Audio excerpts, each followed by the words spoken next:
about.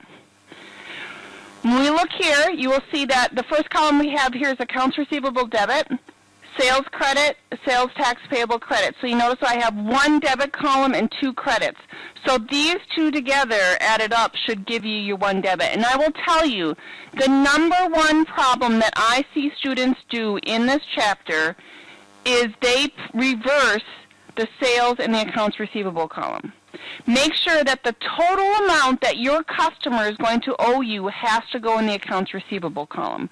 Sometimes you go through and you look, oh, this is a debit credit, and you have it, but just in the wrong columns, and then your debits and credits will not equal. So when we look here, journal looks pretty much the same. We have our date column. You will notice instead of saying account title, it says what?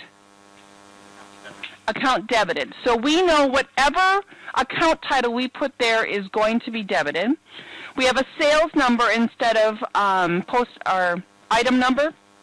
So we know we don't have to go through and write an S. We would only have to put in the actual sales invoice number, and those will be numbered consecutively. And then our total's off to the right. Again, the only time we use this journal is when customers buy on an account. Okay? So Tyson comes into my business, buys a monitor on account, it'll go in the sales journal. Carson comes in and buys a monitor but pays cash, it will not go in here because this is just using keeping track of our customers and what they owe us.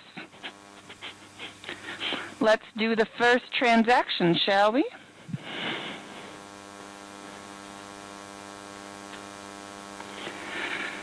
So we're using a sales journal for distinctive appliances. We're going to use the current year and page 9 of a sales journal. The first transaction reads September 1st, sold merchandise and account to Adrian Mikowski, $800 plus sales tax of $48 for a total of $848. So I'm going to put the month in of September. The date is the 1st. What should I put in my account title, Caleb? Where it says account debited? Yep. Yes. So I'll put in Adrian Mikowski. Sales number is just going to be 104. Now, how much total does Adrian owe us? $848 goes in accounts receivable. The value of the product that Adrian got from us is $800. And so that's what it says, sold merchandise for $800, and then it tells me your sales tax is $48. So when I look here, my two credits added together give you your debit. On September 11th, we sold merchandise on account to Columbia School District, $875. Columbia City Schools is exempt for sales tax, S105. The date is the 11th. Columbia City Schools, 105. What columns am I using? The first two, accounts receivable and sales. And that's going to go for $875.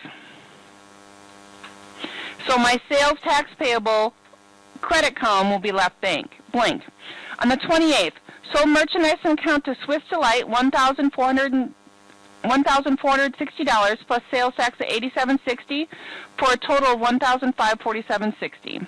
So the date is the 28th. Account title is Swiss Delight. 106 is your sales number. The total amount that Swiss Delight owes us is $1,547.60. Product is $1,460. Sales tax is $87.60. Watch out, we have cents now, okay? Instruction number 2 tells us to total improve the sales journal.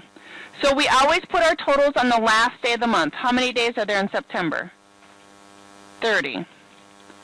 And I'm going to have to write the word totals because there's more than one number. You're going to take out your handy-dandy calculator and you're going to add those up.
I'm having a case of the Mondays today, having a hard time putting numbers in a calculator.